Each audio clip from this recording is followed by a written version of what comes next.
This segment of Thoroughbreds Argo brought to you by Barristock, trusted by Australia's leading equestrians and backed by Kentucky Equine Research. Horses come first. We all know that thoroughbreds off the track, as with any athlete, can have little niggles that require absolute care and maintenance as they prepare to transition to a new home. Gundy Park near Scone in New South Wales has some incredible technology they use to ensure that every thoroughbred goes to its new home in perfect health.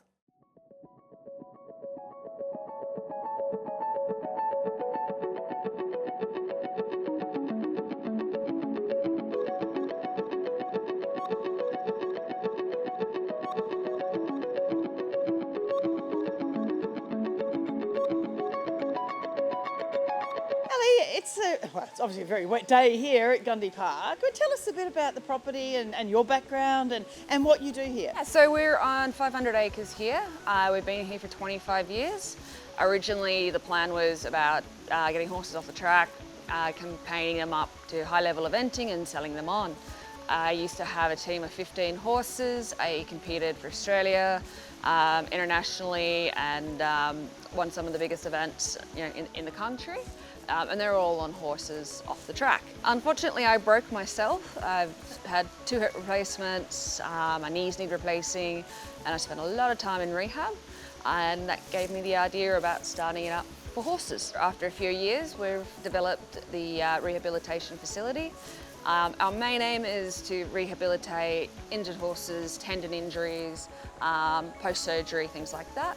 But we also have a great team to support us, and they're also rehabilitating horses off the track into new careers, be it polo, eventing, dressage, show jumping, barrel racing, all sorts, even just pleasure horses. A lot of owners don't really realise that when a horse comes out of training, they're going to have niggles, they are high performance athletes, but it can still perform at the highest level or even just be a pleasure kind of hack by doing this rehab. It's really important for owners to know it's worthwhile doing this, isn't it? Oh, absolutely. Look, they're coming off the track. They've been, a high-level athlete. They've got muscle tension, perhaps strains and tears. They may have had, bone bruising or little chips, all sorts of things, like any footballer would have.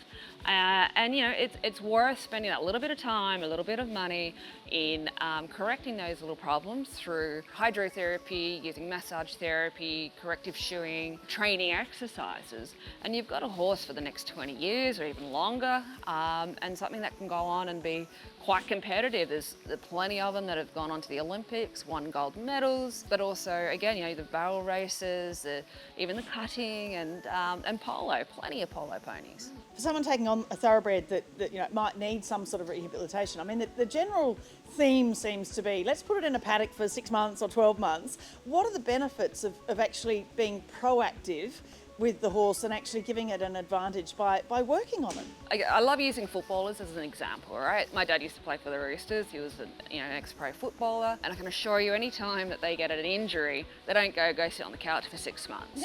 It's straight into rehab. It's straight into doing what you can do to strengthen the muscles and the tendons or the bone structure to support that injury. In terms of 6 months rest, you can probably do 3 months of rehab, and you've got a horse that you can do so much more with, but for longer. They've got a higher chance of staying sound and staying healthy and fit for you. You stick them out in the paddock, you get a lot of scar tissue development in injuries. They cease up. You potentially got a horse that just won't perform at a high athletic ability. Starting off with talking about the massage therapy. So Isabel, she's sort of working on a couple of young horses here. What does that actually do in terms of a horse that has some sort of stiffness, and how often do they need that sort of treatment for it to be successful in assisting the horse? Look, I mean, every injury is going to be different, or it might not even be an injury, it just might be a bit of a sore back. So, you could have a horse, for instance, that's gone a bit shin sore, and they're going to get a bit of a sore back muscles. You think you're going to have a sore ankle yourself, your back starts to hurt because you start bending and moving yourself differently. So what we're trying to do with the body work is to relax those muscles, to ease that pain, to create better function and correct gait movement.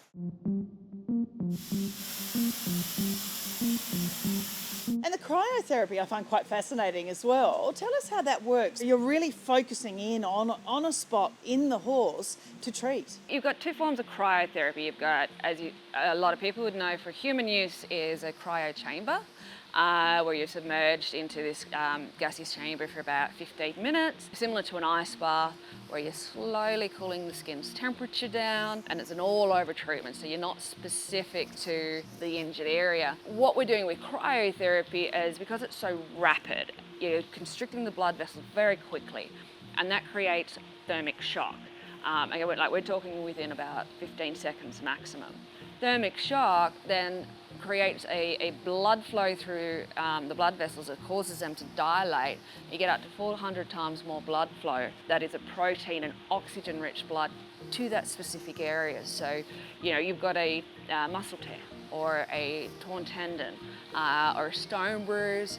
That healing process is happening specifically there, and it's happening rapidly. We're talking 30-second treatments, 90 seconds maximum. So what we're not doing, which you get with ice baths, is you're submerging for such a long time in cold temperatures, you can actually slow down that healing. In fact, in physio and hospitals now, they tend not to even use ice because of that, because it's been exposed to the cold for too long.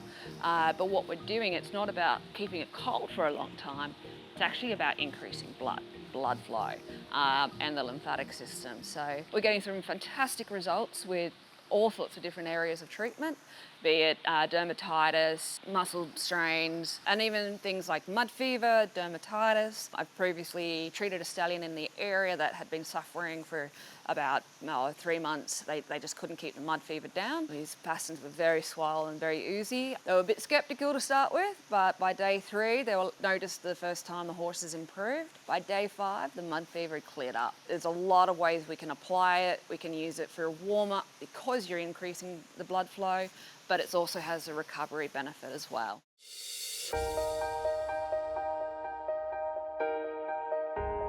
I first met Ali because she was helping me with my own horses' rehab and fitness, and I've just had so many benefits with my own horses, so it's great to be a part of the team and to be able to help other horses coming through receive those benefits. Tell us about your little mare. You've just brought her in to kind of show us a little bit of the Liberty training, but what's her story?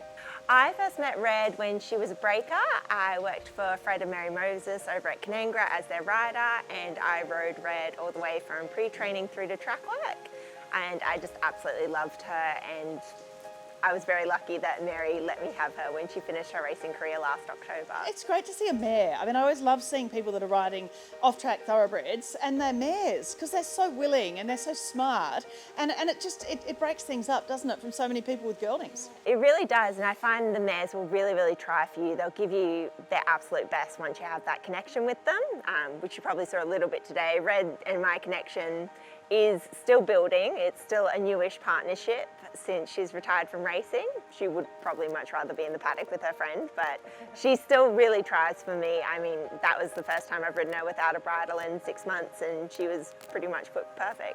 Tell us what you're trying to do when you're sort of trying to get her to be moving and having a bit of a trot around, a bit of a cant around in pretty sloppy conditions, but then the whole thing is to sort of get her moving and then bring her back to you. With the Liberty work, it's really a focus on using your body language to communicate and also getting them to relax with the movement. Especially with racehorses, so much of the time that they're moving, they're adrenalized, and they have that association with, oh, my legs are moving, my adrenaline's going to go up. So what I'm aiming for with the Liberty work is to associate movement with calm, being present, being mindful, and then as soon as she shows me that relaxation, that's when I bring her back into me and say, okay, when you're relaxed, we can be in the same space. And horses being a herd animal, that's when they feel safe and at their best, is when they're in with you. The plan is to go as far as we can in eventing. That's really where I see her being the strongest. Of course, we'll keep playing around with Liberty training, but to me, she's just such a brave, smart and honest horse. She'll be a beautiful eventer. The work, that Rosie's doing with them, it's consistency every day that someone is handling these horses, like Josh or like Rosie, that they've got all these skill sets that if the horse gets upset or confused or scared or something happens, we can work through that every single day, every single time, so that when they're ready for their new home or to head back to the track, you've got a very confident horse which then produces the results.